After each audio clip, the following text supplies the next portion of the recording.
자, 안녕하십니까.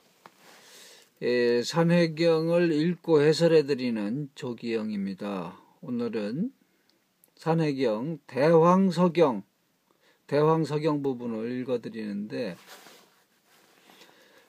큰 황무지, 현재 중국 땅 그쪽에 큰 황무지의 서쪽이다. 서쪽에 대한 지리, 그런 걸 얘기한다 이거죠. 지리 및 신.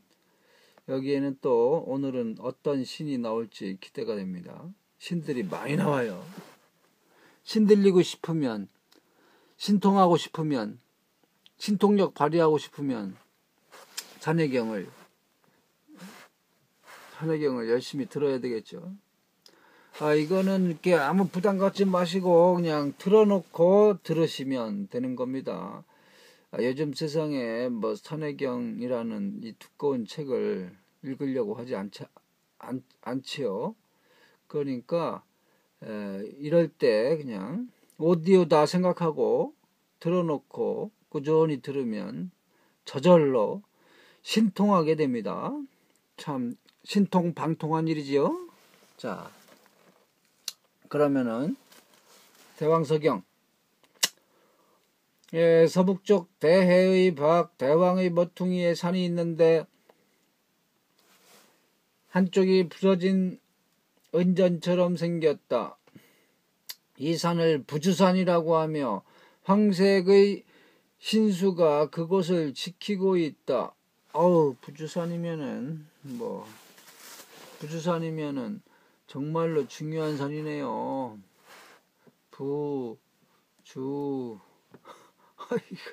아이고, 이거 안 되겠네. 부주산. 이게 천산이죠, 천산. 부주산은 바로 이제 공공과 전욱, 공공씨와 전욱 고양씨가 천자 자리를 놓고 이제 지구에서 아주 정말 대전을 벌인 거예요. 대전 벌여가지고 그래서 그냥 하늘이 빵꾸가 나고 막 대홍수 하늘에서 비가 다 쏟아지고 해와 달이 옮겨지고 정말 어마어마한 지구 대격변이 있었죠. 그때 그때의 부주산, 이 부주산을 갖다가 뭐라고 하더라? 천산이라고 하죠. 천산이 되겠습니다. 천산인데 이렇게 이게 천산이라고. 천산. 이제 좀 굵게 나오네. 자, 보이죠? 자, 크레용으로 했더니 굵게 나오네. 자, 한서수라고 하는 샘물이 있다. 이 샘물의 서쪽에는 습산이 있고 동쪽에는 막산이 있다. 또 이름이 아주 긴 산이 하나 있으니 공국산. 우가 공격했다. 공공국을 공격했다고 하는 산. 아니, 공공하고 우하고 대결한 적도 있는지 세상에 이런 산도 다 있네요. 우가 공격했다. 공공국, 공공의 나라를 공격했다라고 하는 산. 아시겠죠? 공국산이라 한다. 숙사국이란 나라가 있는데 전욱의 자손이 번창하여 이룬 나라다. 10명의 신인이 있는데 여호와의 장이 변해 신인이 되었기 때문에 여호와의 장이라고 부른다. 여호와의 내장이라고 하네요. 이러니까 또 내장탕 먹고 싶네. 그들은 율광의 들이라는 황량한 곳에서 큰 길 한가운데를 끊어버리고는 살고 있다. 여호와는 고대의 신여로 제라 불린다. 여호와야말로 신이고 제이다. 여호와입니다. 여호와. 제라고 돼 있어요. 임금제, 제 중에서 제구만 여호와가. 자, 사람 얼굴에 뱀의 몸을 하고 있고 하루에 70번 모습을 바꾼다. 그의 배는 여러 산으로 변화한다. 여러 신으로 변화한다. 신. 자, 아니 그렇네요. 뭐 70번이나 하루에 70번이나 모습을 바꾸니까. 자, 전지개벽의 초기에는 세상에 아무도 없었다. 지금부터 읽어주는 건 요 부분과 관련된, 산해경의 요 부분과 관련된 신화 전설입니다. 전지개벽의 초기에는 세상에 아무도 없었다. 이때 여호와는 황토흙을 빚어 사람을 만들었는데 그렇게 하나씩 만들려니 너무 번거로웠다. 그래서 그는 밧줄을 진흙 속으로 던져 넣은 다음 그것을 힘껏 잡아당겨 묻어나온 진흙으로 사람들을 만들었다. 밧줄은 뭐 나선형 DNA 같네요. 그렇죠? 나선형 DNA 구조. 이게 밧줄 구조 아닙니까? 참 신화 전설 속에 다 들어가 있다니까. 별별게. 자, 여호와가 처음에 일일이 빚어낸 사람은 부귀한 사람이 되었고 밧줄을 잡아당겨 만든 사람은 가난하고 평범한 사람이 되었다. 대초에는 여호와 오누이가 곤륜산에서 살고 있었을 뿐 온 천하에 아무도 없었다. 그래서 오누이 둘은, 이 오누이는 뭐겠죠? 복희와 여호와겠죠. 복희와 여호와. 여호와가 그게 한 몸이고 뭐 여호와가 여호와입니다. 자, 서로 부부가 되기로 했다. 그러나 부끄러워서 어쩌지를 못했다. 오빠 복희와 여동생 여호와는 곤륜산 꼭대기에 올라 주문을 외웠다. 우리 오누이를 부부가 되게 하려면 산 밑에서 연기가 피어올라 하나가 되게 하시고 부부가 되지 않게 하려면 연기가 흩어지게 하소서. 잠시 후 산 밑에서 연기가 피어오르더니 하나로 합쳐졌다. 여호와는 오빠와 결혼하기로 하였지만 여전히 부끄러워 풀로 부채를 엮고 자기 얼굴을 가렸다. 여기까지입니다. 다시 본문.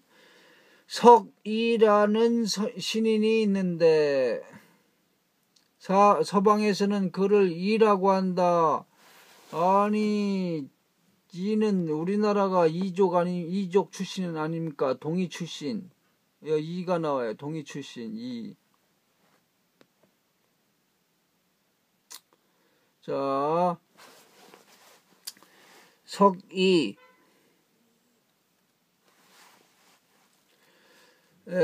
그는 대왕의 서북쪽 모퉁이에 살며 해와 달이 운행하는 시간의 간격을 주관하고 있다. 이러니까 동의를 갖다가 천문을 읽는 사람들 그런 뜻으로 풀이하게 돼 있군요.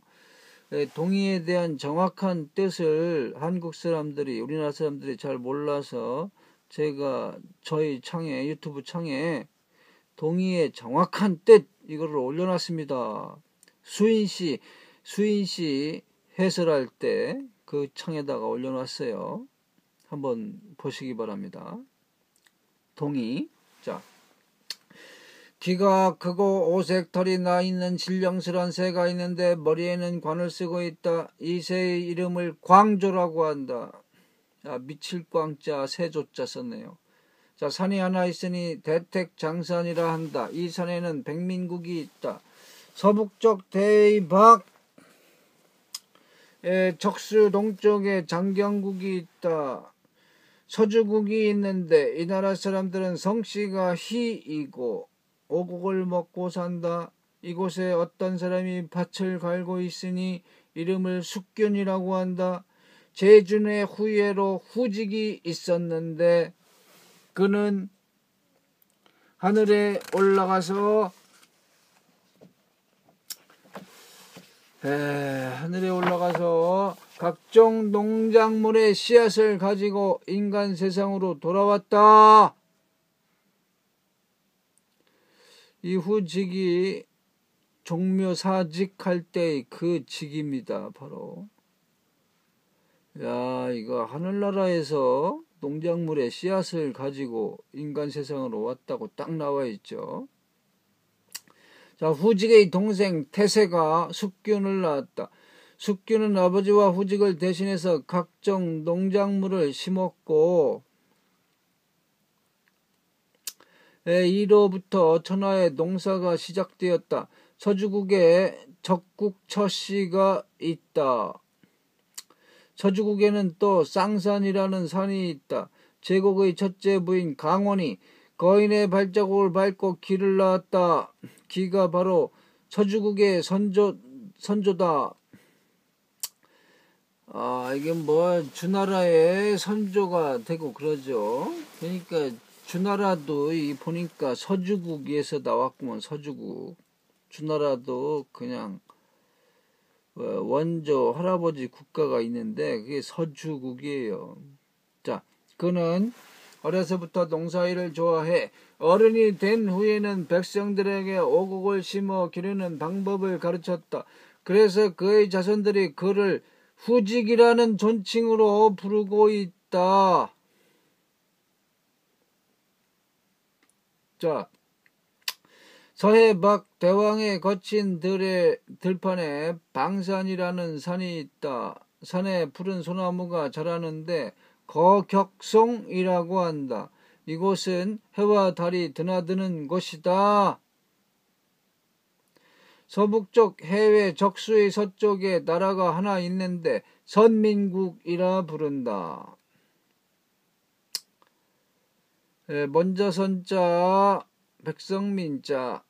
자, 이 나라 사람들은 오곡을 먹고 살며 4가지 짐승을 부릴 수 있다.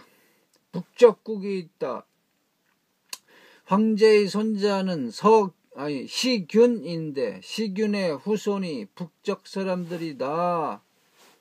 북적국 근처에 망산과 계산, 요산이 있다. 산 위에는 신인이 하나 살고 있는데 이름을 태자장금이라 한다. 전욱이 노동을 낳았고 노동은 추경을 낳았으며 추경이 태자장금을 낳았다. 노동은 보니까 기동이라고 돼 있던데, 기동. 늙을 노자 밑에 날일자 있는 거. 좋아할 기자거든요. 그게 기호품할 때의 기동이라고 나와 있더라고. 근데 다들 여기저기 노동이라고 하네. 자, 그는 요산에 산다. 태자장금이 노래를 만들기 시작하면서 인간 세상에 음악이 있게 되었다. 오색털이 나 있는 새가 있는데 이름이 셋이나 된다. 황조라고도 하고 난조라고도 하며 봉조라고도 한다. 토끼와 비슷하고 또 원숭이 같기도 한 짐승이 있다. 몸에 푸른 털이 길게 자라서 가슴 뒤쪽 2다리는 가죽인지 털인지 구분되지 않는다. 대왕 가운데 거종문산이 있는데 해와 달이 지는 곳이다. 영산이 있다. 이 산에는 온갖 약초가 다 있다. 무함, 무즉, 무반, 무팽, 무고, 무진, 무례, 무저, 무사, 무라 10명의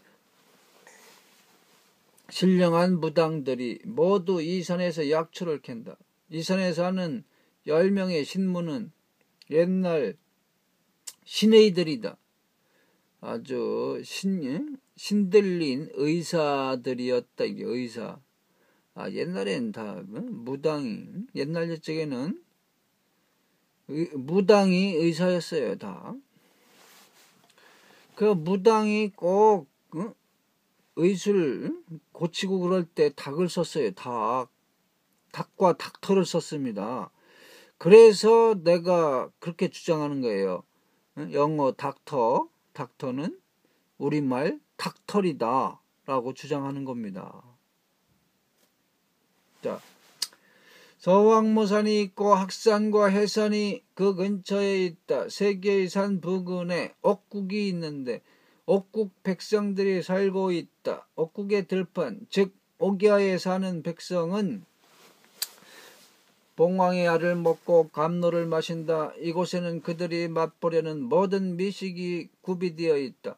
이곳에는 또 감화수, 새콤달콤한 풀명자나무, 흰버들, 시육, 삼추마, 선귀라는 옥, 선귀라는 옥, 요벽이라는 만호, 백목이라 불리는 하얀 나무가 있고 난간, 백단, 청단이 있으며 은과 철도 풍부하다. 이곳에서는 봉황이 자유자재로 노래하고 난새가 즐거이 춤추며 온갖 짐승이 무리지어 다닌다. 이곳은 모든 것이 풍요롭게 넘쳐나는 비옥한 들, 옥야다. 파란 신조가 3마리 있는데 머리는 붉고 눈은 검다. 한 마리는 대려, 또 한 마리는 소려, 나머지 한 마리는 청조라고 한다. 헌원대라는 흙을 쌓아 지은 큰 누대가 있는데 활을 쏘는 사람은 황제의 신령을 공경하는 마음에 서쪽으로는 감히 활을 쏘지 못한다. 대황 가운데에 용산이 있는데 이곳은 해와 달이 지는 곳이다. 3개의 큰 못이 있는데 삼녀라 하고 고노가 복록으로 받은 곳이다. 푸른 옷을 입은 사람이 있는데 소매로 얼굴을 가리고 있다. 이름을 여축시라고 한다. 여자국이 있다. 지금부터는 이제 또 여자국 얘기나, 그래도 참 이 세상 살려면 여자국이 있어야 무슨 재미가 있죠. 여자국. 자, 이 여자국 얘기는 지금부터는 신화와 전설입니다. 그러니까 이 산해경 요 대목에 딱 맞는 신화와 전설, 판타지를 옮겨놨어요. 자, 예전에 배 타고 고기 잡던 사람이 큰 바람을 만나 수십일을 떠돌아다니다가 동쪽의 한 나라에 도착했다. 그 나라는 바다 한가운데에 있었는데 사람이라고는 여자뿐이고 남자는 없어서 여자국이라고 했다. 장부국과 여자국에 관하여 이 두 나라가 서로 인연을 맺을 뻔했다가 이루어지지 못했다는 이야기가 전해진다. 그것은 우임금 때의 일이다. 우가 사람들을 데리고 서쪽으로 가다가 어느 나라에 도착했는데 그곳이 바로 여자국이었다. 우가 그곳을 떠나 얼마 안 되어 다른 나라에 이르렀는데 장부국이었다. 우는 이 두 나라를 서로 맺어주고 싶어 했지만 뒤에 하경이 반대해서 결국 이루지 못하고 말았다. 여자국에 도착한 우는 온통 여자뿐이고 남자는 한 명도 보이지 않아 이상하게 여겼다. 그곳 여자들은 우 일행이 도착하는 것을 보고는 크게 환영하면서 한 사람 한 사람을 애워짜고 요란하게 맞이했다. 어떤 사람은 은근히 자기 집으로 같이 가자고 하는가 하면 심지어는 잡아 끌고 가려는 사람도 있었다. 우는 그 여인들이 동물적이고 선량하지 않다 여겨 엄한 말로 거절하려 하였다. 그러나 곧 그 나라의 풍속을 잘 알아봐야겠다는 생각이 들어서 부드러운 어조로 여인들에게 말했다. 이 여인왕국 이런 거 지금도 있어요.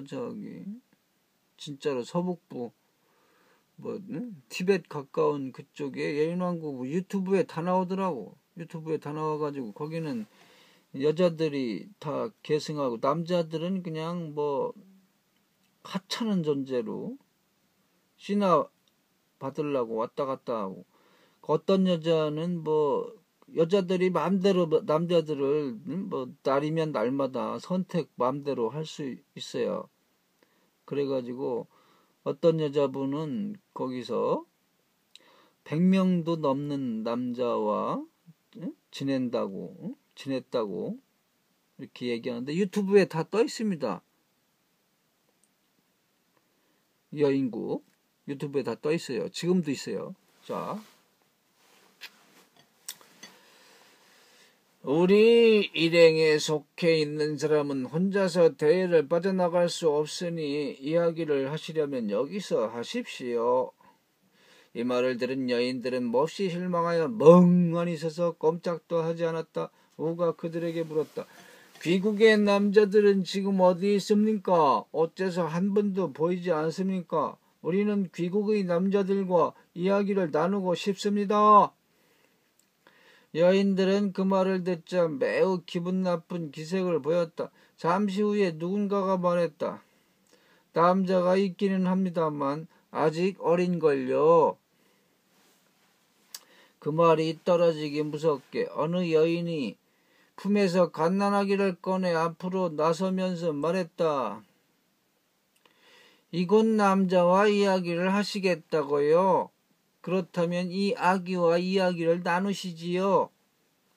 오일행이 보니 채 몇 달도 안 된 아기였다. 눈썹에는 남자의 기계가 제법 서려 있었지만 젖비린내가 가시지도 않은 아기와 이야기를 나눌 수는 없는 노릇이었다.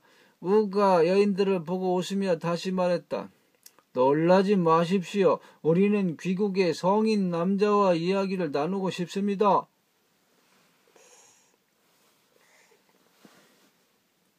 말이 채 끝나기도 전에 또 한 여인이 2~3살쯤 되어 보이는 남자아이를 안고 사람들 사이를 비집고 나오며 말했다. 이 아이가 제일 크니 이 아이와 이야기를 나누시지요. 정말 괴기한 일이었다. 우는 이 여자들이 어째서 자신을 놀리고 있는지 알 수가 없었다. 내가 어디서 그녀들에게 죄라도 졌단 말인가? 우가 이런 생각에 빠져 있는데 백익이 옆에서 손가락으로 그 아이를 가리키며 말했다. 이 아이의 아버지를 만나고 싶습니다. 아니면 백부라도 괜찮습니다. 이 말을 듣자 여인들은 갑자기 얼굴이 빨개지더니 탄식을 하기 시작했다.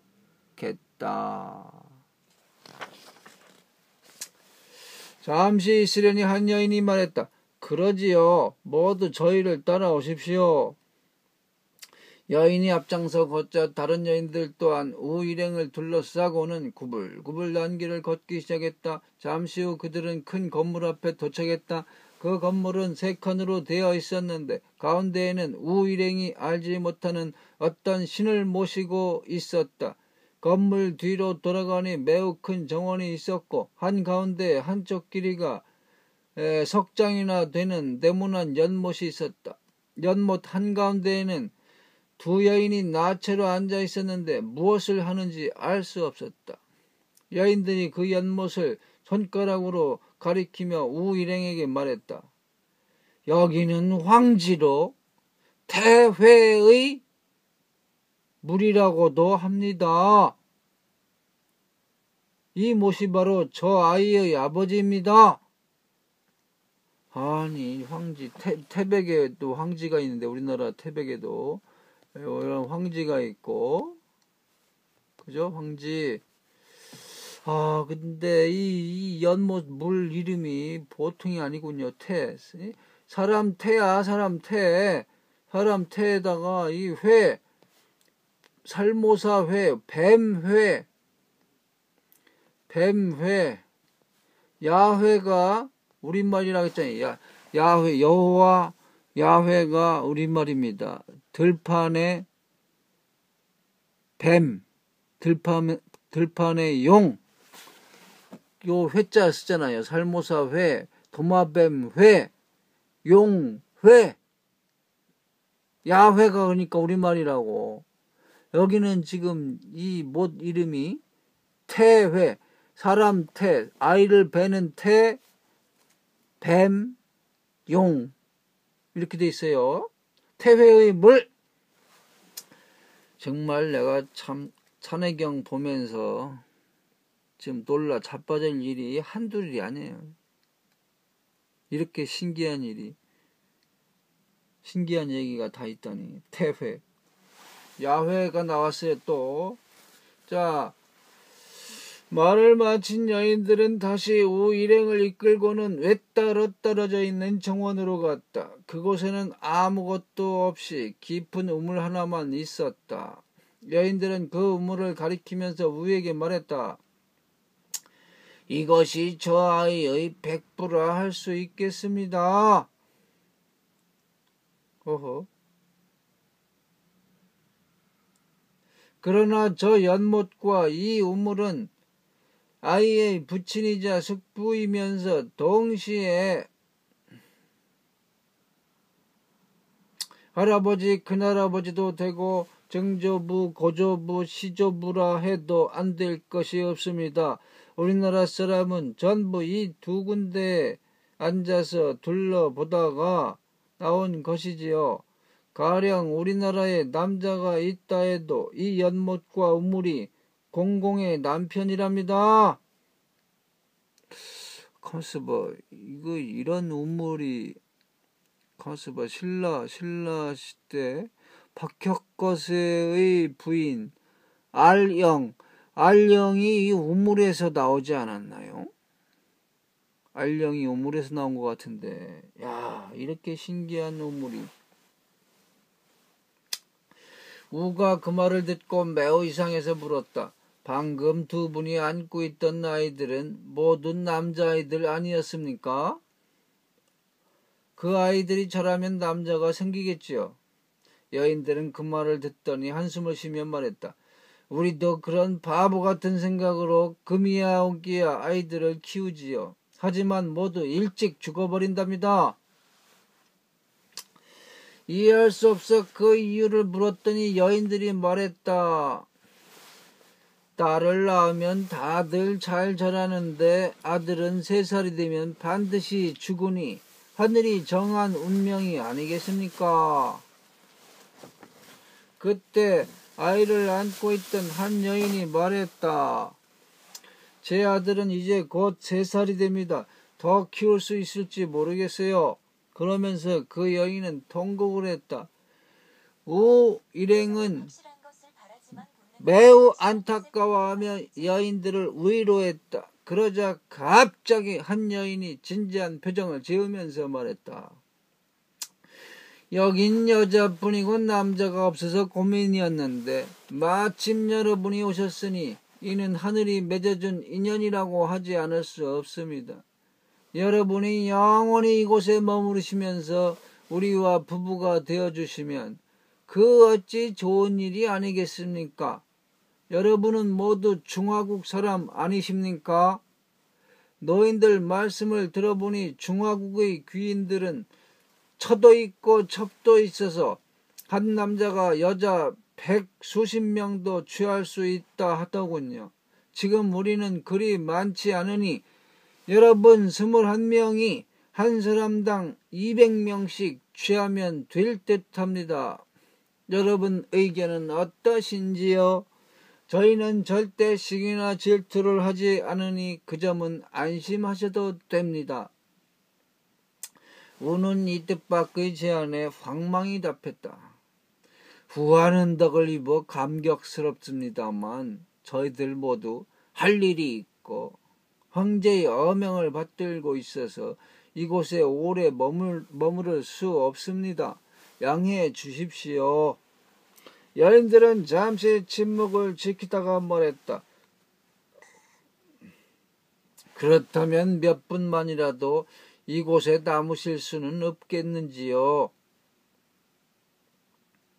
그러자 우 일행이 일제히 대답했다. 우리는 모두 할 일이 있어서 도저히 이곳에 남을 수 없습니다. 이 말을 듣자 여인들은 모두 노기를 띠고 욕을 하기 시작했다. 그럴 바에 여기는 무엇 때문에 오셨습니까? 우리가 희망에 부풀어 고개를 숙이고 반나절을 허비하게 하시다니요. 우가 급히 여인들에게 사과했지만 어느 누구도 말을 들으려 하지 않았다. 그뿐 아니라 모두가 고숨을 치며 계속 욕을 해대는 것이 마치 한을 품은 여인들 같았다. 일행은 우습기도 하고 또 한편으로는 그녀들이 불쌍하다는 생각도 들었다. 일행은 오던 길을 따라 돌아가면서 의논을 했다. 곽지가 말했다. 제가 듣기로는 양이 홀로 자라지 못하고 음도 홀로 낳지는 못한다고 했습니다. 지금 이곳에는 모두 여자뿐인데도 자녀를 낳고 키우니 정말 기이한 일입니다. 구계가 말했다. 여인들이 연못과 우물에 앉아서 이리저리 둘러보면 임신을 한다는 것은 더욱 이상합니다. 제가 보기엔 그 연못과 우물은 보통 연못이나 우물과 다를 바가 없었습니다. 우가 말했다. 세상에는 일반 이치로 설명할 수 없는 일이 얼마나 많은지 모르오? 육합의 박은 존재하지만 논하지는 않는 법이다 라는 말이면 충분하지 않겠소? 더 이상 이 일에 대해 신경 쓸 필요는 없을 것이요. 이야기를 하다 보니 어느새 해변이었다. 그들은 용을 타고 서북쪽으로 방향을 잡았다. 그런데 그들 앞으로 새가 아닌 물체가 동북쪽에서 서남쪽을 향해 날아가는 것이 보였다. 일행은 이상하게 여기면서 웅성거렸다. 저것이 무슨 괴물인지 모르겠군요. 이에 광장은 용의 등에서 떠나 이 물체를 향해 날아갔다. 그리고 잠시 후 돌아와 이렇게 말했다. 수레였습니다. 그 안엔 2명이 타고 있었는데 신선에 속하는 사람 같습니다. 황마가 말했다. 자, 신선일 리 없습니다. 신선의 수레는 훨씬 화려하며 곁으로는 항상 오색 구름이 싸고 도는 법이지요. 게다가 신선의 수레는 더 빠릅니다. 저렇게 느릿느릿 가지 않아요. 여여가 말했다. 혹시 도닥과 갓 득도하여 아직 능력이 부족한 신선인지도 모르겠습니다. 일행은 한동안 그에 대해 의논하였다. 한참 지나서 그들은 어느 큰 산에 닿았다. 산 남쪽으로는 집이 즐비하고 나무들이 무성해서 큰 마을이 있는 듯했다. 일행은 용에서 내려 잠시 쉬기로 했다. 그런데 갑자기 숲에서 매우 기이한 모습의 사람 하나가 나왔다. 얼굴이며 눈 등의 면모는 보통 사람과 다름이 없었지만 몸이 가늘고 둥글면서도 길어서 꼭 뱀 같았다. 자세히 살펴보니 뒤에 확실히 뱀 꼬리가 달려 있었고 밑에서부터 위로 머리 꼭대기까지 또아리를 들고 있어서 사람인지 괴물인지 알 수가 없었다. 여여가 급히 나서서 물었다. 이곳은 무슨 나라입니까? 그러자 사람인지 괴물인지 모를 그가 대답했다. 이곳은 헌원국입니다. 허허. 그러니까 황제 헌원씨, 그 손여경 쓰고 거기 남자로 나오는 황제 헌원씨가 확실히 뱀, 용이었어요. 용. 그러니까 여기 사람들이 다 이렇지. 뱀이고 용이지. 자, 우는 그가 사람 말을 하는 것을 보니 그에게 악의가 없다는 생각이 들었다. 그래서 앞으로 나가 물었다. 헌원을 국명으로 취한 데는 무슨 뜻이 있습니까? 말하자면 우스운 소리가 될지도 모르겠습니다만 이곳 사람들은 원래 궁산의 남쪽에 살았습니다. 그리고 본래 나라 이름이라고는 없었습니다. 어느 해 공손씨라는 집안에서 아들을 낳았는데 아주 총명했습니다. 공손씨? 황제의 성씨가 공손씨라고도 합니다. 공손씨는 맞아요. 대표적인 황제 헌원씨의 성씨입니다. 공손. 무슨 공손 그 삼국지 보면 공손 어쩌고 저쩌고 나오잖아요.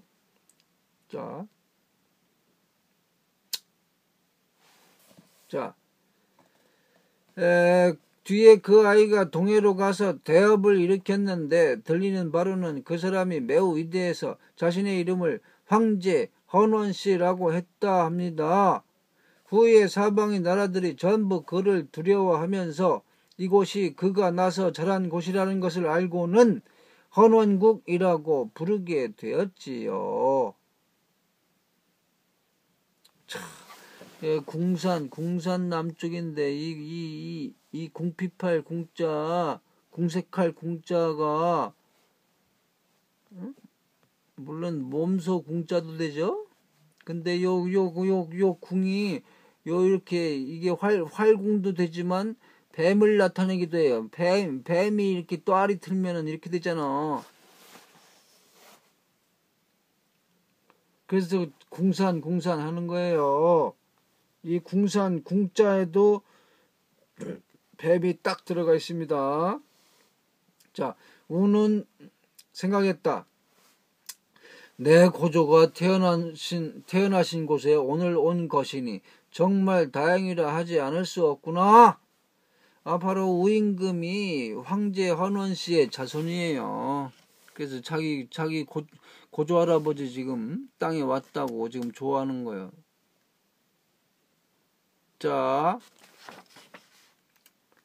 그리하여 다시 물어보았다. 황제 헌원 씨는 어떤 지역에서 태어나셨습니까? 아직까지 남아있는 유적이 있습니까? 그 아이가 동방으로 간 후 한 번 돌아온 적이 있습니다. 그의 말로는 무슨 중화의 천자가 되었다고 했습니다. 그를 호위하는 사람들도 매우 삼엄했지요. 그렇지만 우리 같은 노인네나 어른들에게는 옛날처럼 공손히 예를 다하는 모습이 어릴 때 여기서 하던 것과 똑같았습니다. 저는 그가 어릴 때 이웃에 살았는데 그 사람의 모친인 부보는 실제로 부보라는 여자가 나와요. 황제 헌원 씨의 어머니 부보는 아주 자상하고 착한 분이셨습니다. 우리도 자주 배웠지요. 그래서 저도 어린 헌원을 자주 안고 다녔고 그 녀석도 저와 친하게 지냈습니다.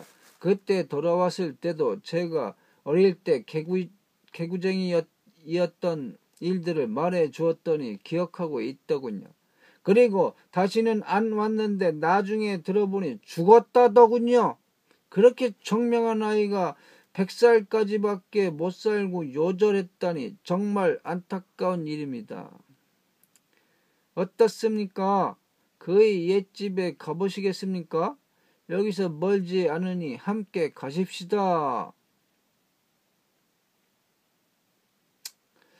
그 사람은 이렇게 말하면서 몸을 돌려 걸어가기 시작했다. 우일행도 그를 따르며 속으로는 이렇게 생각했다.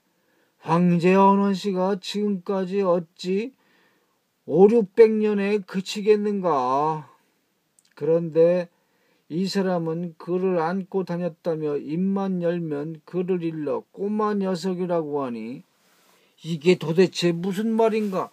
게다가 100살까지 산 황제를 보고 요절했다니 이건 또 무슨 소린가. 생각이 여기에 이르자 우가 물었다. 선생께서는 연세가 어찌 되십니까? 그 사람이 대답했다. 어립니다. 아직 어린 나이죠. 올해로 겨우 780년 남짓 살았으니 아직 젊습니다. 그러니 선생이라 부르시면 당치도 않습니다. 우일행이 듣고는 다들 대경실색해서 물었다. 그러면 귀국 백성 중에 최고령자는 몇 살입니까? 일정하지는 않지만 보통 1000살은 넘습니다. 저희 형님께서는 어릴 때 병을 앓아서 다들 오래 못 살 것이라고 했는데 결국 800살까지 사셨으니 일찍 돌아가신 것이지요. 다른 사람들은 보통 3000년에서 5000년을 삽니다. 이렇게 이야기를 하며 가다 보니 멀리 언덕이 시야에서 들어오기 시작했다. 그 언덕 위에 많은 집들이 들어서 있는 것도 보였다. 앞장을 서던 헌원국 사람이 손가락으로 가리키며 말했다. 저 언덕 위가 바로 우리나라입니다. 얼마 지나지 않아 언덕에 도착해 보니 집들이 오래되었어도 기울어지지는 않았고 남녀노소 많은 사람들이 그곳에 살고 있었다. 헌원국 사람이 말했다. 헌원 그 아이는 자기가 살던 옛집을 아주 아꼈습니다. 그래서 오래 비워두면 폐가가 될까봐 특별히 아는 사람한테 부탁해 들어와 살면서 수리하라고 맡겼지요. 그때는 다시 오겠다고 했었는데 이제는 그럴 수가 없게 되었군요. 죄송해요. 제가 좀 둔해서요. 그러고는 감정을 억누르지 못해 한숨을 쉬었다. 우가 그 언덕의 모습을 자세히 살펴보니 한 곳은 수레의 헌 같고 다른 한 곳은 수레의 원처럼 생겼다는 것을 발견했다. 이게 헌원 씨 이름이 수레 헌자, 이게 수레의 헌, 수레의 어떤 일정 부분을 헌이라고 하고 그 다음에 끌채를 갖다가 원이라고 해요. 끌채를 원, 수레의 끌채. 그래서 헌원, 황제 헌원씨. 자, 그는 마음속으로 고조가 그 시절에 헌원이라고 스스로를 칭한 것이 바로 이곳에서 이름을 따오신 것이라 생각했다. 그러나 잠시 후 다시 생각해보니 꼭 그렇게만 한 것도 아니었다. 수레를 고조께서 처음 만드신 것도 아닌데 어떻게 언덕 모습을 보고 이름을 따올 수 있었을까? 혹시 고조께서 수레를 만드시면서 이 언덕 모양을 본뜬 것인지도 모르겠다는 생각이 들었다. 이런 생각을 하는데 그 사람이 여기저기 손으로 가리키면서 말했다. 자, 일단 좀 치우고 다시. 여기는 부보가 살던 곳이고, 부보, 황제 헌원 씨의 어머니 부보. 여기는 소전 씨가, 아버지네, 소전 씨가 책을 읽고 손님을 맞던 곳이고, 여기는 헌원 씨가 태어난 곳입니다. 소전 씨.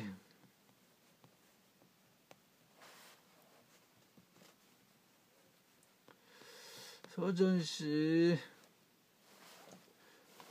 자, 이 사이에서 태어났어요. 자, 이렇게 그는 막힘없이 한참 동안 설명했다. 오는 감개무량하기도 하고 주모의 정을 누를 길 없어 한참을 배회하며 고조의 생각에 잠겼다. 잠시 후 우는 그들의 의식주 생활을 자세히 물어보았다. 그리고 그들이 이슬로 갈증을 풀고 배가 고플 때는 공기를 들이켜 배를 채우며 곡식과 피를 먹지 않아서 이렇게 장수한다는 것을 알게 되었다. 얼마 후에 우 일행은 그 사람에게 감사를 표하고 헌원국을 떠나 궁산을 넘어 서북쪽으로 나아갔다.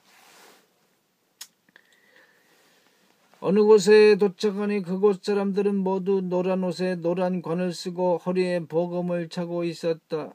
모두 기계와 도량이 비범한 사람들이었다. 그들은 우 일행이 이국 사람인 것을 보고 다가와 말을 건넸다.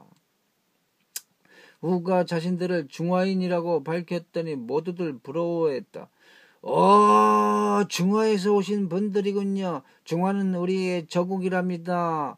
우가 그 말을 듣고는 그곳이 무슨 나라인지를 물었다. 우리나라는 장부라고 합니다. 우는 그 말을 듣고 감탄하면서 말했다. 귀국 백성의 풍채에 비추어 볼 때 장부라는 명칭이 잘 어울립니다. 그런데 사람들 가운데 한 노인이 한숨을 쉬면서 말했다. 꼭 그렇지도 않습니다. 온통 남자만 있고 여자는 없어서 우리나라를 장부국이라고 하는 것이지요. 우가 이상히 여기며 또 물었다. 그러면 자자손손 대가 이어지는 것은 어찌된 일입니까? 그러자 노인이 또 한숨을 쉬면서 말했다. 어른께 숨김없이 말씀드리지요. 우리나라는 건국된 지 불과 수백 년밖에 지나지 않았습니다. 우리 선조는 중화인이었는데 군주의 명을 받들고 서왕모가 있는 곳으로 약을 캐러 갔다가 길을 잃고 말았지요. 이곳에 도착했을 때는 양식이 다 떨어져서 같이 온 사람 수십 명이 여기 눌러앉아 과일을 따서 양식을 대신하고 나뭇껍질을 짜서 옷을 대신하였다 합니다. 여러 해가 지나도록 목숨은 보존했지만 시간이 더 지나면 한 사람씩 죽어갈 것이고 그러면 마지막 몇 사람은 묻어줄 사람조차 없게 될 것이라는 걱정이 생겼지요. 그러니까 자손이 없는 것이 마음에 걸렸단 말씀입니다. 그런데 그 후로 사람들이 배가 점점 커졌습니다. 처음에는 병이 난 줄 알았지만 평소처럼 먹고 자고 다 하면서 병증이 없으니 그냥 지나갔지요. 그런데 뜻밖에도 10달이 꽉 차니까 모두들 출산을 해 남자아이를 낳았습니다. 무척 아팠는데 시간이 많이 지나니까 습관이 되어버렸어요. 여러분들께서는 우리를 가리켜 장부의 기계가 있다고 하지만 아이를 낳을 때가 되면 활기치고 다니지 못하고 숨어 지낼 수밖에 없습니다. 한 몸에 아비와 어미를 겸하고 있으니 부끄러워 죽을 지경입니다. 노인은 말을 마치고는 또 한숨을 토했다. 우가 말했다. 낳고 키우는 일은 비록 예부터 정해진 도가 있지만 돌연변이도 있는 법입니다. 저는 어머니 등에서 태어났고 이 우임금은 어머니 등에서 태어났다고 지금 나와 있어요.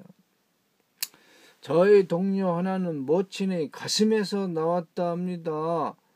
지금 남자가 아이를 낳는 것도 마찬가지로 자연스러운 현상입니다.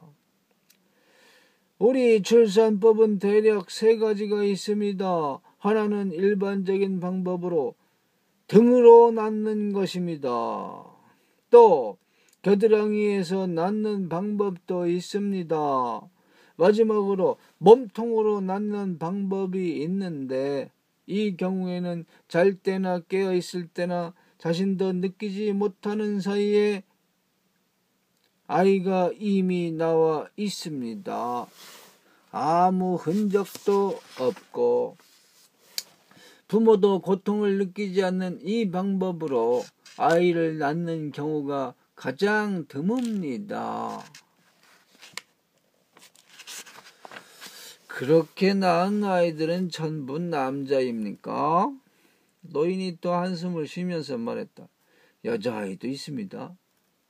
여자아이가 있고 옛날 전설도 들어서 세상에 남자 말고 여자란 것도 있으며 여자가 출산을 맡은 사람이라는 것을 알지요.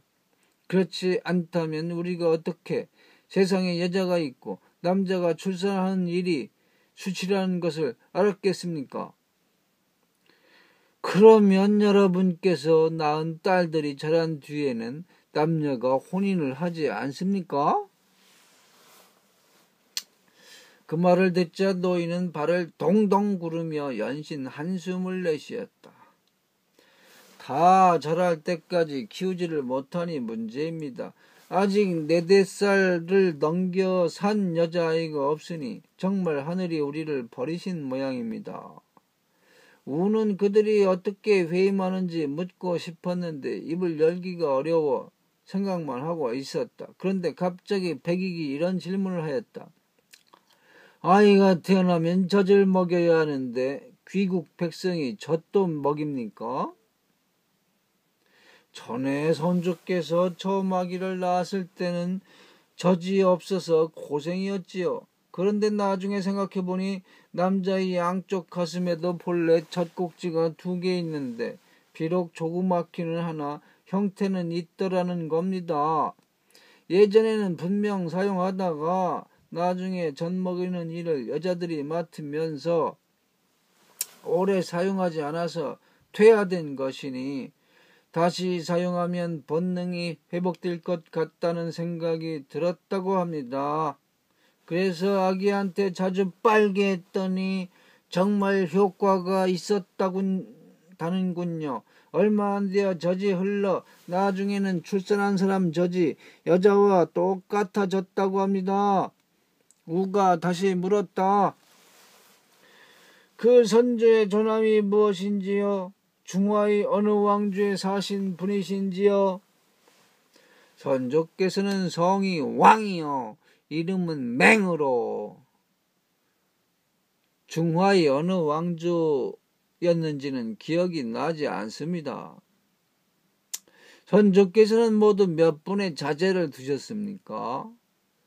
아들 둘을 두셨습니다. 지금 기국에는 모두 몇 분이나 계십니까? 전부 2천여 명이 있습니다. 모두들 산고를 염려하여 늘 다른 곳에 가서 수천 명의 여자를 찾아 배필로 맞으려 하지만 그러지를 못하고 있습니다. 이 땅을 버리고 중화로 돌아가려고 해도 첫째는 너무 멀어 길을 잃을까 두렵고, 둘째는 생활 기반과 조상의 무덤이 다 여기에 있으니 오래 살아온 땅을 쉽게 버리고 새로 옮겨가려고 하지 않습니다. 지금 여러분께서 기왕에 말리길을 지나 이곳까지 오셨으니 같은 고향 사람의 정을 봐서 다음에 편리한 시간에 예쁘건 못났건 중화 여자를 여럿 데리고 오시면 저희는 감격을 금치 못할 것입니다.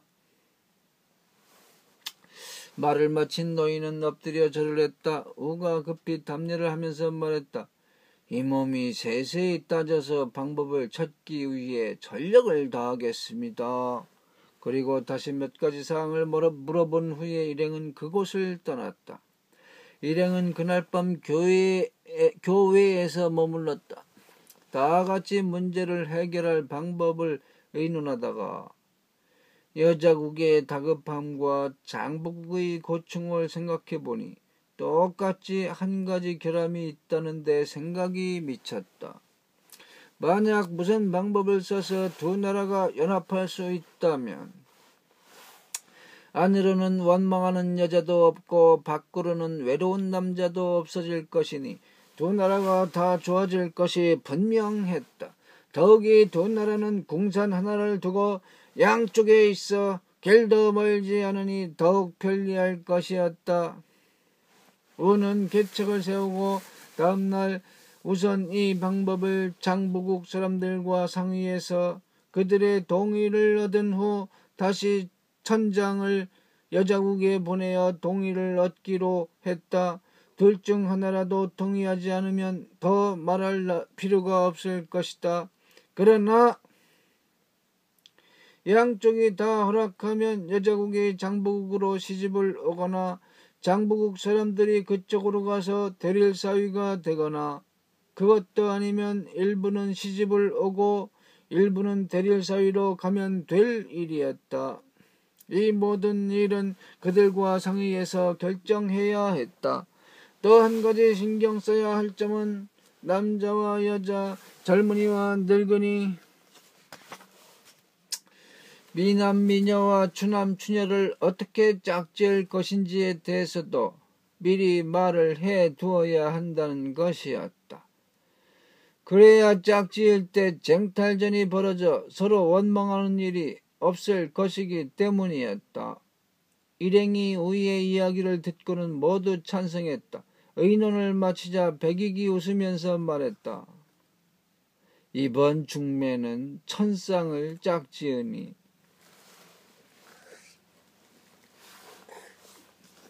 천고 제일의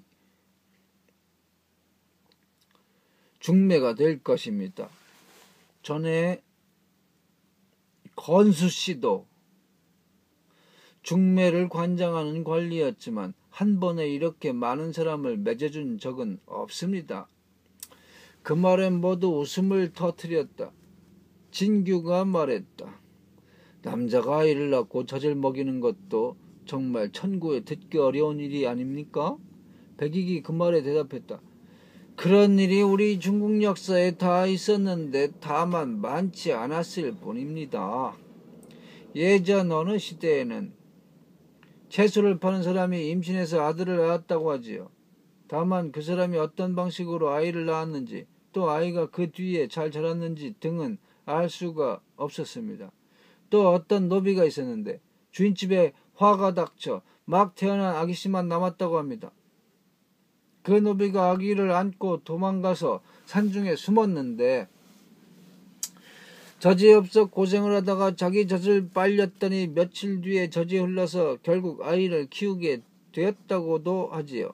그러니 그런 일도 절대 없는 것은 아닙니다. 다음날 일행은 다시 장북으로 들어가서 자신들의 계책을 말해 주었다. 그러자 장북국 사람들이 모두 감격하며 말했다. 그렇게만 해주신다면 여러분이야말로 우리들에게 하늘보다 높고 땅보다 깊은 은혜를 베푸시는 것입니다. 하지만 망망대해에 천리나 떨어져 있으니 어떻게 오고 갈지요. 우리 중에는 항해를 할 줄 아는 사람이 거의 없으니 여러분께 이 일을 처음부터 끝까지 완전 무결하게 성사시키도록 부탁드려야 하겠습니다. 우가 말했다.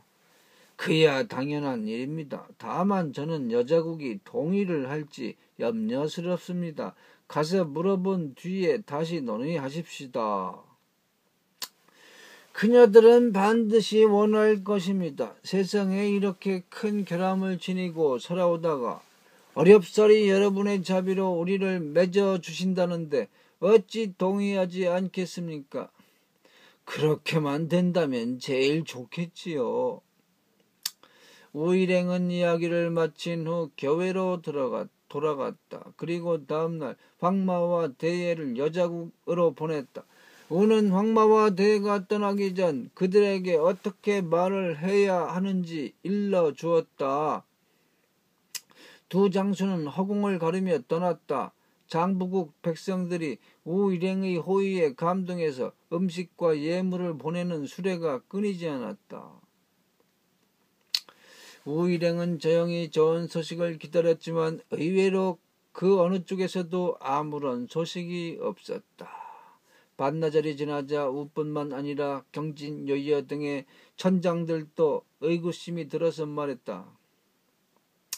이곳에서 여자국은 멀어야 천열이니 우리가 날아다니는 속도로 보면 반시진도 못 걸릴 텐데 어째서 여태 오지 않는 것일까요? 백익이 말했다. 여자들은 의심이 많고 결단력이 부족해서 아마 한 번에 결정을 못하기 때문에 두 분 장수께서 기다리고 있는 것이 아닐까요?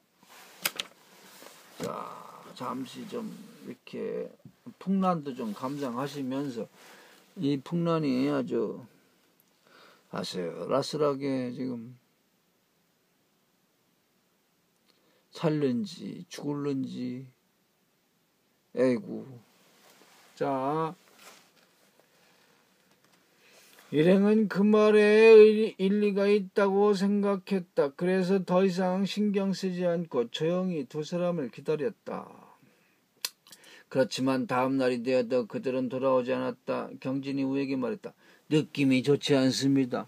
황마와 대예 두 장수는 절대 이를 그르칠 리가 없습니다. 만약 여자국 사람들이 결정을 못하고 있다면 우선 돌아와서 보고를 해도 무방할 터인데 어째서 바다에 돌이 가라앉은 듯 정무소식일까요? 이 몸이 가서 알아보는 게 어떻겠습니까? 우가 동의하자 경진은 큰 창을 들고 공중을 날아갔다. 경진이 궁산 근처에 이르렀을 때였다. 공중에 머리 없는 사람 하나가 서 있는 것이 보였다. 그는 한 손에 창을 들고 또 한 손에는 방패를 들고 길을 막고 있었다. 경진이 마음을 가다듬고 살펴보니 만만치 않아 보이는 그 요만은 전에 태진 부인이 말하던 형찬씨 같았다. 경진은 천천히 자세를 잡고 겨루다가 아주 공손하게 물었다. 이 몸은 귀하를 뵌 적이 없으며 원수진 일도 없는데 어찌하여 지금 제 길을 막고 계시는지요? 그러자 그 머리 없는 사람의 목구멍에서 소리가 흘러나왔다. 이 몸은 성이하여 이름은 경이올시다. 하나라 하자 여름하자 하나라 하자에다가 밭갈경자 밭을 갈려면 쟁기가 필요해요. 이게 쟁기뇌야. 쟁기뇌 또는 뇌. 그 다음에 밭이 이렇게 생겼죠. 경운기 할 때의 경, 밭갈경자 하경. 형천이 아니네. 그때는 지금 어디로 가시는 길이요? 저는 여자국으로 가고 있습니다. 하경이 또 목구멍에서 소리를 내며 물었다. 그곳에 가서 무슨 일을 하시려오? 경진이 이유를 설명하자 하경이 말했다. 내가 이런 일이 생길 줄 알고 여기서 기다린 것이요. 그대는 이곳에서 잠시 기다리시오. 이 몸이 빨리 돌아와 전해줄 테니 그대는 절대 여자국으로 가서는 안 될 것이요. 그렇게 말하면서 하경은 두 손으로 창과 방패를 들고 위세를 부렸다. 경진은 치밀어 오르는 부하를 가만히 사귀면서 물었다. 이 몸이 여자국으로 가서 그들과 장보국을 결혼시키면 한쪽은 없던 남편이 생기고 한쪽은 없던 부인이 생기니 이보다 아름다운 일이 또 있으리요. 그런데 귀하는 어째서 이렇게 굳이 오셔서 이 몸을 막으시는지 모르겠습니다. 하경이 이 말을 듣더니 매우 화난 듯이 목구멍에서 그렁그렁 하는 소리를 내며 말했다. 남녀를 맺어준다는 것은 애초부터 당치도 않은 무슨 천재인가 하는 작자가 만든 것이요. 애초에 혼돈이 처음 나뉘었을 때 하늘에서는 회의를 열어 인간을 만드는 기준을 논의해서 우리 당에서는 사람을 만들 때 평등하게 하고 남녀를 구분해서 갖가지 폐단이 생기는 일은 절대 만들지 말자고 주장했지요. 그렇지만 천재가 말을 듣지 않고 궤변을 늘어놓으면서 세상에는 남녀가 있어야 사랑이 있고 사랑이 우주에 넘쳐야 세계라고 할 수 있다고 했습니다. 그런데 지금 와서는 그놈의 사랑의 감정이 외로움으로 변하여 남자는 여자를 못 구하고 여자는 남자를 못 구해서 우울해하다가 병이 나서 자살하는 사람이 얼마나 많은지 모를 지경이 되었단 말입니다. 남자는 마음에 안 드는 여자를 맞아들이고 여자도 마음에 안 차는 남자에게 시집가서 서로 반목하고 질시하다가 죽는 일이 얼마나 많은가 말이요. 또 남자는 이미 아내가 있고 여자도 이미 남편이 있는데도 돌연 또 다른 남자나 여자가 마음에 들어서 몰래 정을 통하는 일도 많지 않습니까? 아내 말고도 아내가 있고 남편 이외에 또 남편이 있으니 서로 질투하고 죽이는 일은 또 얼마나 많은지. 설령 그렇지 않더라도 가정이 생기면 자유롭게 아내가 남편을 사랑하고 남편이 아내를 사랑할 수 없습니다. 인생에 얼마나 많은 일들이 가정을 지키느라 희생되는지, 인생에 얼마나 많은 책임이 가정으로 인해 더해지는지 모릅니다. 그래서 가정의 맛은 처음에는 달지만 나중에는 쓰고, 부부의 맛은 처음에는 진하지만 나중에는 옅어지지요. 만약에 남녀의 구분이 없다면 부부관계도 없고 모든 근심이나 알력이나 고통도 전부 사라지니 어찌 오묘한 일이 아니겠습니까? 아이를 낳지 못해서 대가 끊기는 것이 걱정일 따름이요. 이제 우리는 혁명을 해서 이전의 구법을 모두 없애고 우리 방법으로 바꾸려 하오. 아이를 낳는 일 또한 남녀가 결합할 필요 없이 혼자서 할 수 있어. 우리가 여러 번 해봐서 이미 상당한 성과를 거두었단 말이요. 천상에 여기씨라는 여신이 계시오. 그분은 남편 없이 아들 9을 낳았으니 바로 우리 생각을 실현할 수 있는 표본이라 할 수 있어. 자, 여기씨라고 하는, 물론 마고 할머니, 마고 신도 뭐 남편 없이 다 뭐 애들 쑥쑥 잘 낳고 그랬죠. 남편 꼭 있어야 되는 거 아니었어요. 여기씨 이렇게 특이한 또 신이 나와서 이때는 발지자를 썼네. 여기씨라고. 참.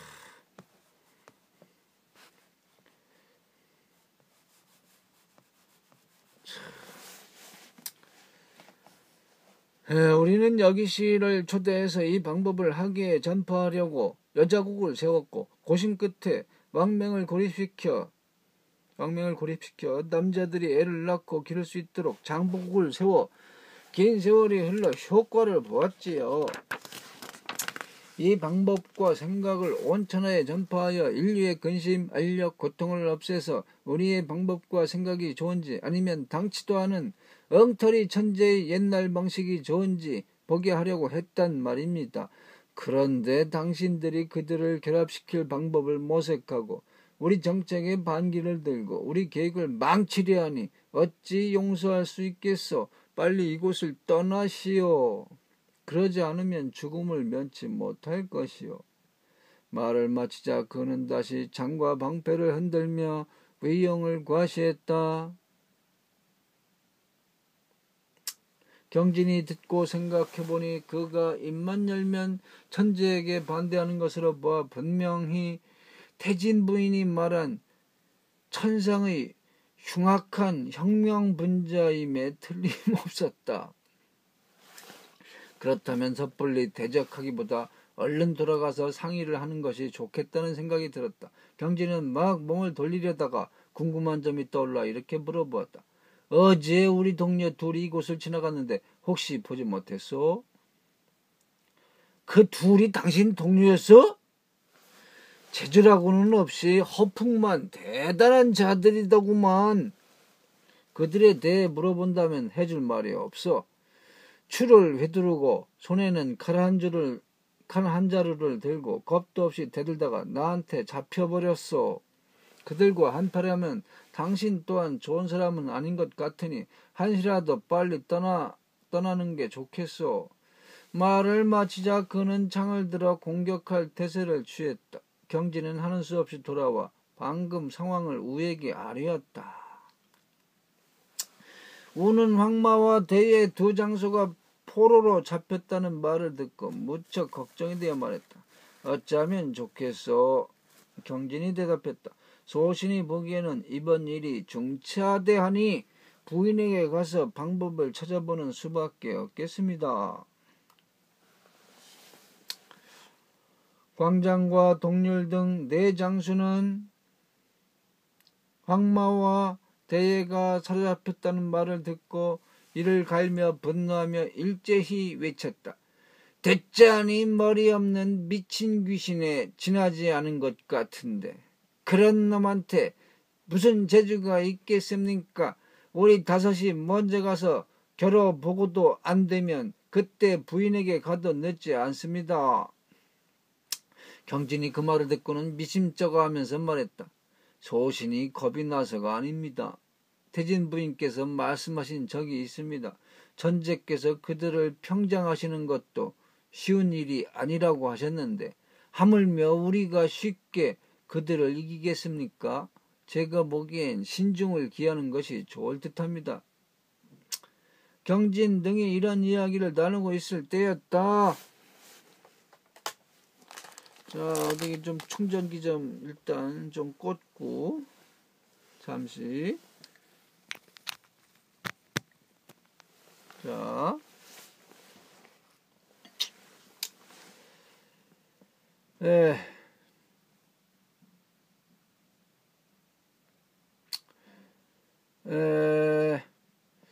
별안간 어디서 나타났는지 머리는 없고 손에 창과 방패를 든 자가 눈앞에 우뚝 서서는 목구멍으로 거대한 소리를 그르렁거렸다.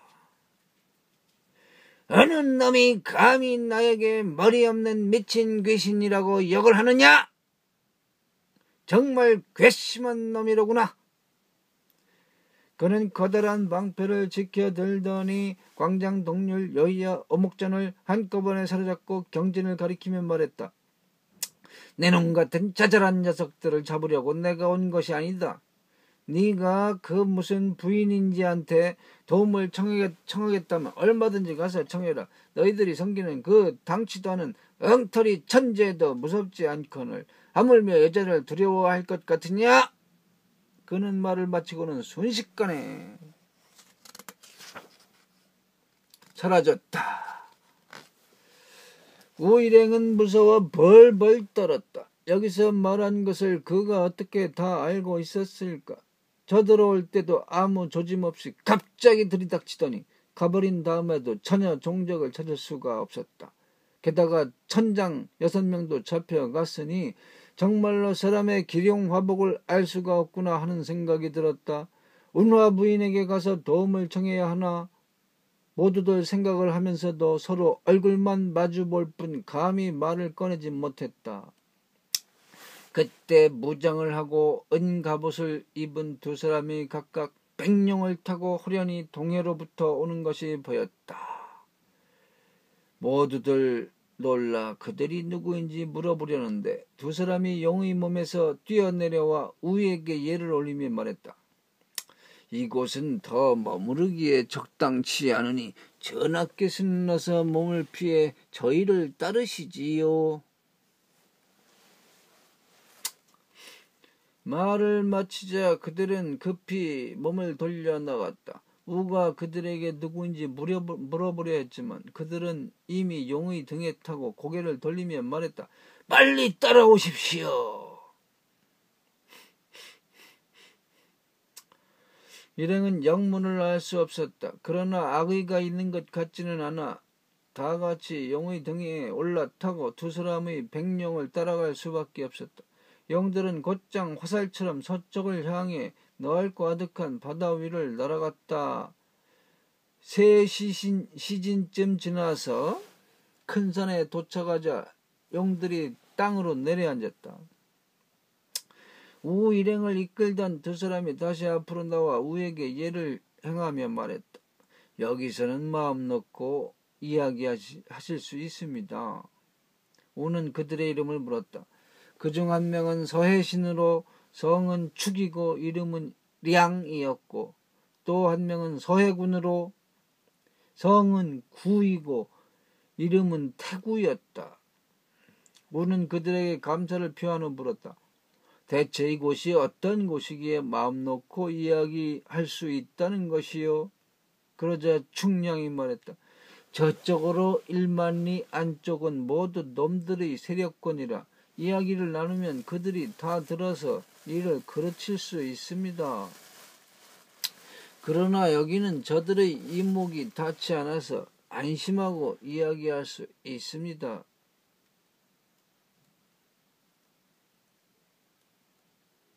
하경은 도대체 어떤 괴물이며 신통력은 얼마나 대단합니까? 천상에서 혁명을 꾀한다는 바로 그 형천씨가 맞습니까? 형천씨는 아닙니다. 형천씨의 잔당에 불과하지요. 형천은 원래 치우의 아주 최측근 치우씨, 치우천왕의 부하예요. 자, 부하인지 후손, 직계 후손인지 헷갈리네. 하여간. 자, 당초에 천상에서 첫 번째 혁명이 일어났을 때 그도 격렬한 당원이었는데 신통력으로 보면 형천씨에게는 미치지 못합니다. 말하자면 형천씨는 우두머리고 그는 부하인 셈이지요. 형천씨의 신통력은 어느 정도로 대단합니까? 어떻게 그를 굴복시킬 수 있겠습니까? 우리 천장 6이 사로잡혔는데 생명이나 부지하고 있는지 모르겠군요.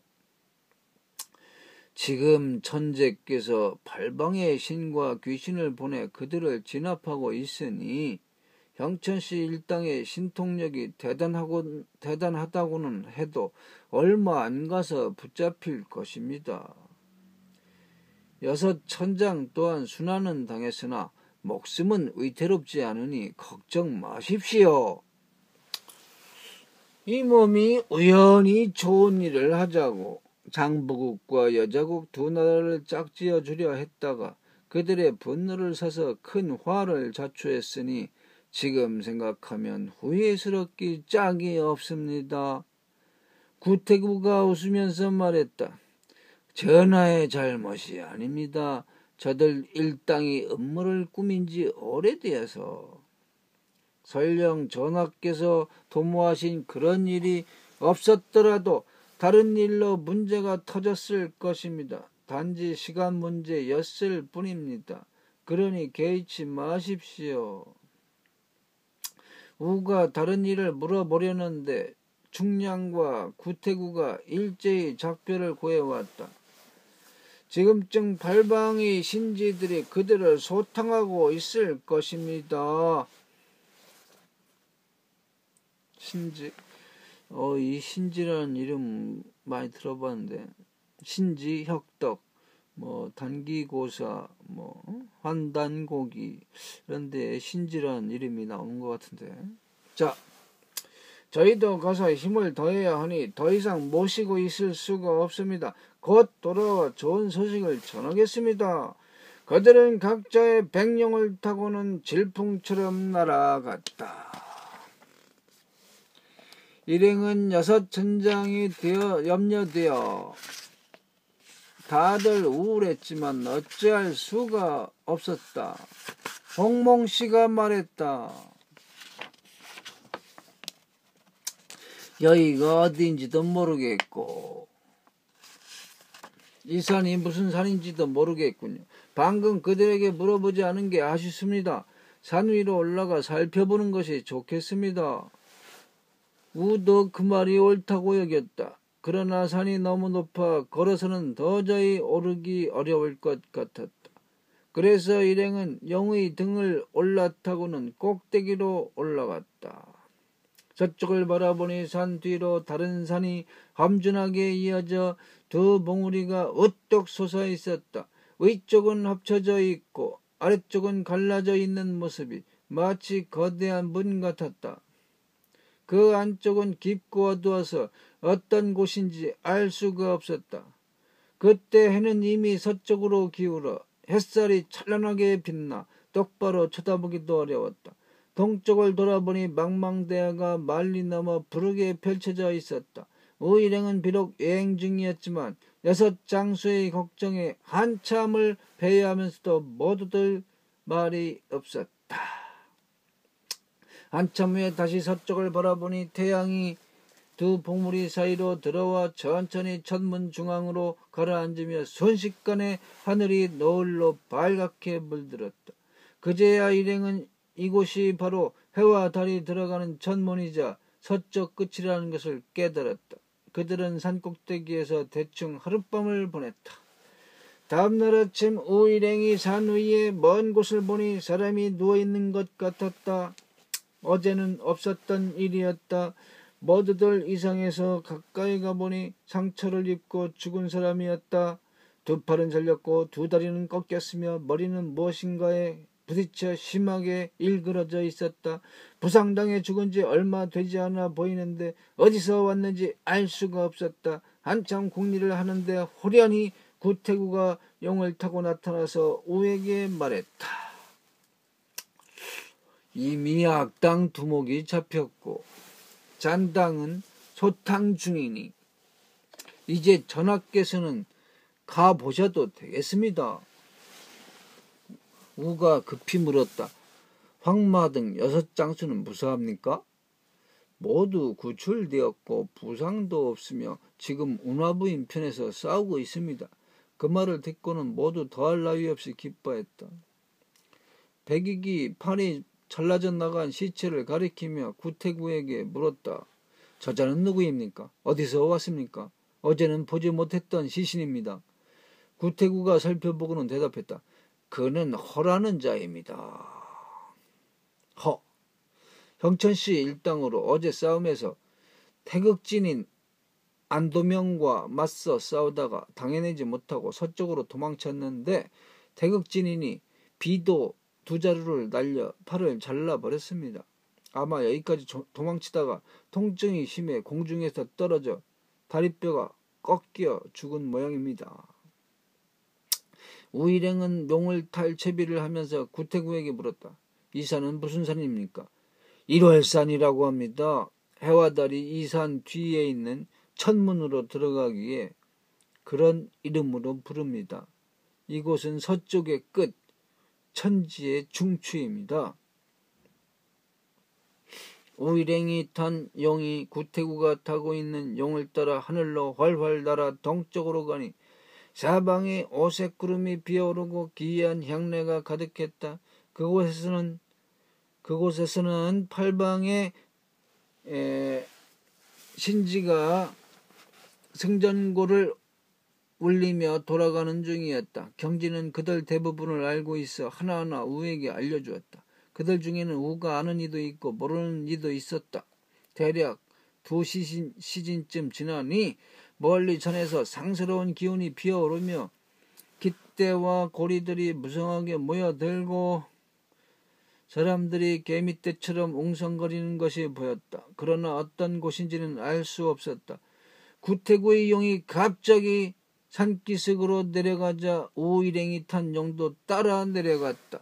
그곳에는 황마와 대예 등 6장수가 미리 와 있다가 우일행을 맞이했다. 일행은 그들을 만나자 기쁨을 감추지 못했다. 우가 그들을 위로하려고 하는데 구태구가 여자 하나를 데리고 앞으로 와서는 예를 행하며 말했다. 제 아내 영소관입니다. 제가 도울 수 있는 다른 일이 있을까요? 우가 급히 답례를 하며 물었다. 부인께서도 전쟁에 참가하셨습니까? 아닙니다. 제 처는 힘도 없고 싸울 줄도 모릅니다.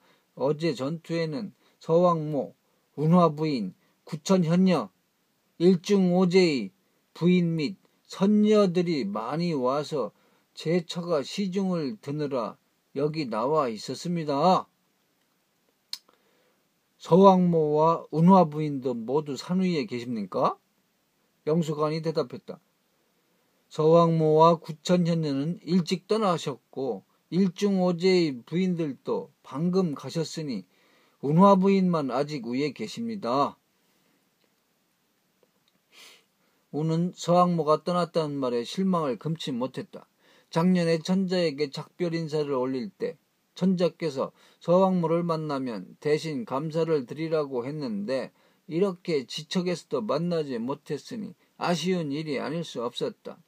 그는 후일 여행길에 다시 곤륜산을 들러야겠다고 생각하면서 구태구에게 말했다.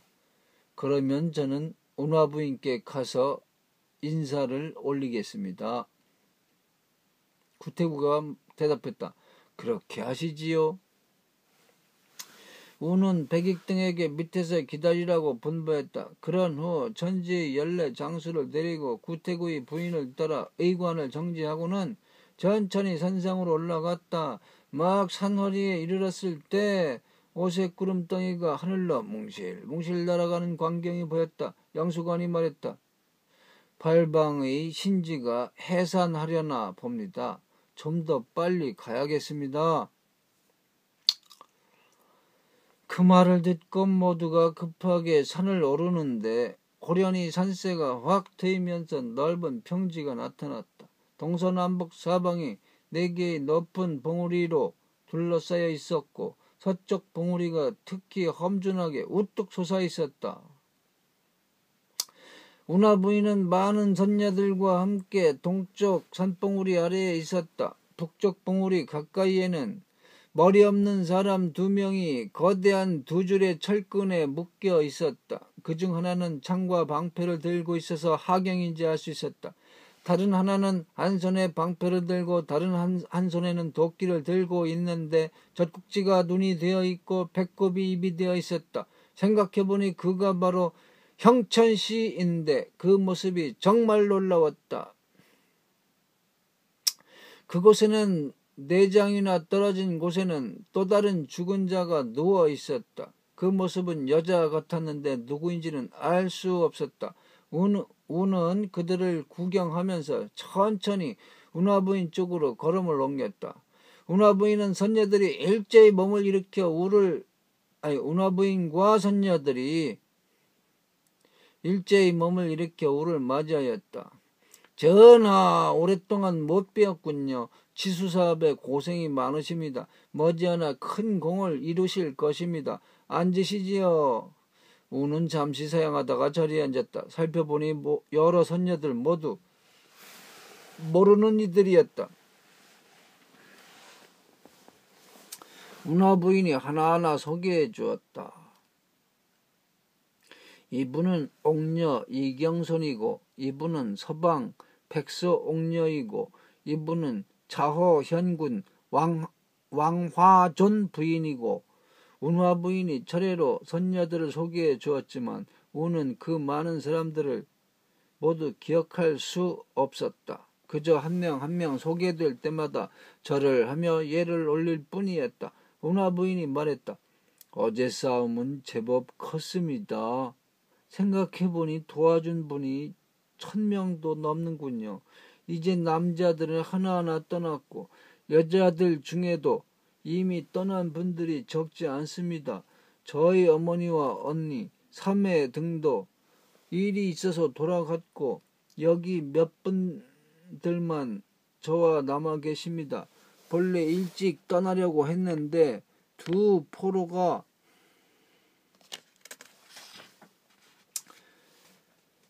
아직 적절하게 처리가 안 되어서 말입니다. 지금 막 서해신 충량에게 천상의 아리여 천재가 어떤 처분을 내리시는지 보아달라고 부탁했습니다. 이치를 따져보면 두 포로를 천상으로 보내는 게 맞겠지요. 그러나 그들은 본래 천상의 악신들이지 않습니까? 천상에서 안분지족하지 않고 혁명을 일으켰다가 속세로 떨어졌으니 다시 천상으로 올라가지 못하게 해야 천상을 더럽히고 제위를 거스르는 일을 면할 수 있을 것입니다. 그래서 천상으로 올려보내지 않았습니다. 서해군이 갔는데 아직 돌아오지 않았군요. 저는 이런 일을 속세에 알려야 한다고 생각해서 서해신을 이곳으로 청했습니다. 후일 전하께서 공을 이루신 후에 돌아가시어 이를 후세에 전해주시면 더욱 좋겠지요. 이렇게 이야기를 나누는데 서해신 충량이 용을 타고 하늘에서 돌아왔다. 모두 일어나 그를 맞이했다. 잠시 후 충량이 천재의 명을 전했다. 일단 여기까지를 일부로 하겠습니다.